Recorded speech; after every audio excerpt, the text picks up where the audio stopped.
کہ اللہ تعالیٰ تمہارے لیے 3 باتیں پسند نہیں کرتا: بلا وجہ کی غفشپ، فضول خرچی اور لوگوں سے بہت مانگنا۔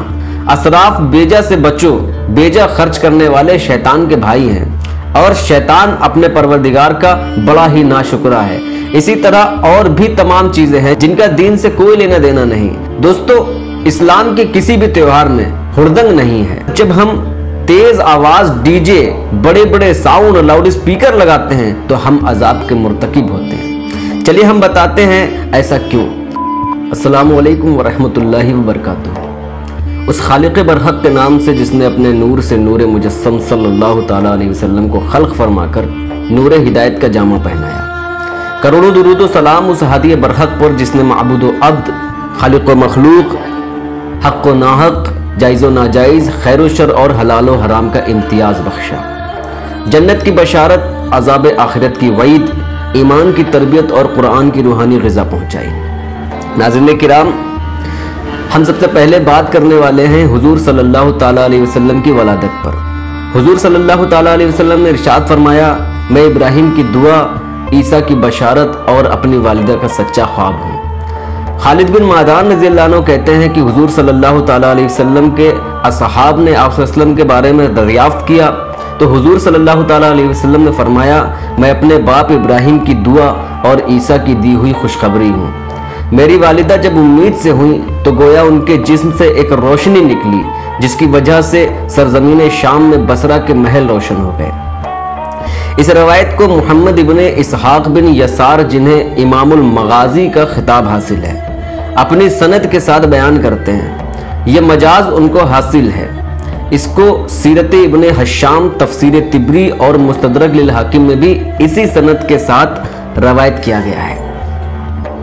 اس کے علاوہ یہ بھی بتایا گیا ہے کہ آپ صلی اللہ تعالیٰ علیہ وسلم 12 ربیع الاول بہار کے مہینے میں سوموار یعنی پیر کے دن دنیا پر تشریف لائے۔ آپ کو بتا دوں، اصول الکافی کے 10ویں باب میں بھی 12 ربیع الاول ہی تحریر ہے۔ حضرت عرباز بن ساریہ رضی اللہ عنہ کہتے ہیں کہ میں نے رسول اللہ صلی اللہ تعالیٰ علیہ وسلم سے سنا، آپ صلی اللہ علیہ وسلم فرما رہے تھے کہ میں اللہ کا بندہ ہوں اور اس وقت سے خاتم الانبیاء ہوں جب آدم آب و گل میں تھے۔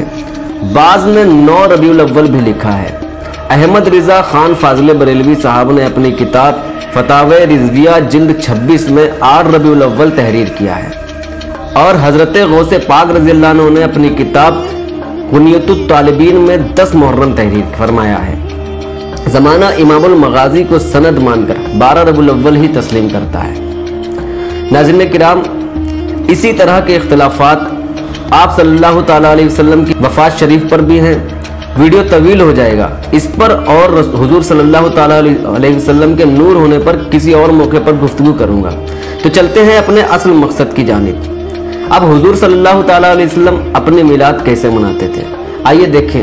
مسلم شریف کی حدیث نمبر 2750، ابو قتادہ انصاری رضی اللہ عنہ فرماتے ہیں، رسول کائنات صلی اللہ علیہ وسلم سے پیر کے روزے کے متعلق دریافت کیا گیا تو آپ صلی اللہ علیہ وسلم نے فرمایا، میں اسی روز تولد ہوا تھا اور اسی روز مجھ پر پہلی وحی نازل ہوئی تھی۔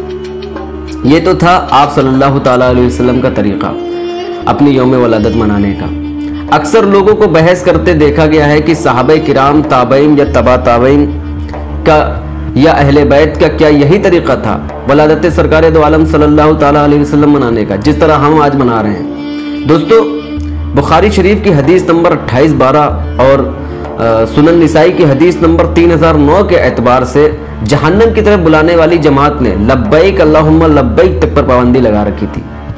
اس کے علاوہ تاریخ کا کوئی بھی ایسا دور نہیں ہے جو عباسی خلیفہ یا اموی خلیفہ کے جبر، ظلم و ستم سے اور جنگ و جدل سے خالی ہو، یہاں تک کہ حضرت قطب المدار رضی اللہ عنہ کے والد کو بھی راہ فرار اختیار کرنا پڑی تھی۔ کہنے کا مطلب یہ ہے کہ انہوں نے کسی قسم کی خوشی منانے کا موقع ہی کب دیا۔ خیر، اب یہ دیکھتے ہیں کہ ہم کیا کرتے ہیں۔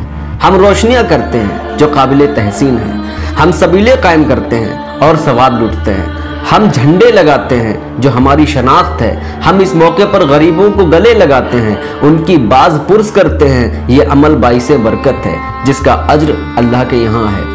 مگر جب ہم تیز آواز ڈی جے، بڑے بڑے ساؤنڈ اور لاؤڈ اسپیکر لگاتے ہیں